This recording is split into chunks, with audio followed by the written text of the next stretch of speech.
ইয়া হাবিবি ইয়া হাবিবি। আসসালামু আলাইকুম। কাইফা হালুকা? কি যে বলছে কিছু বুঝতেও পারছি না, আচ্ছা জিজ্ঞেস করে দেখি। আপনি কি বলছেন ভাই? আপনার কি হাগা লেগেছে ভাই? আংটা নো বাংলা, আংটা আরবি। You English? ইয়া মালুম হে। আনা তালিবুন ইন দা যাইবুন। আংটা লোকেশন? তালেবের বাড়ির লোকজন মেলায় আছে। আংটা আরবি? ভাই তালেবের বাড়ি যাবেন, ওই দানি দিয়ে আপনার নাকের ডগা দিয়ে ওই অঙ্গি।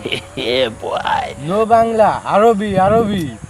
আরবি আরবি। ইন্না লিল্লাহি ওয়া ইন্না ইলাইহি রাজিউন।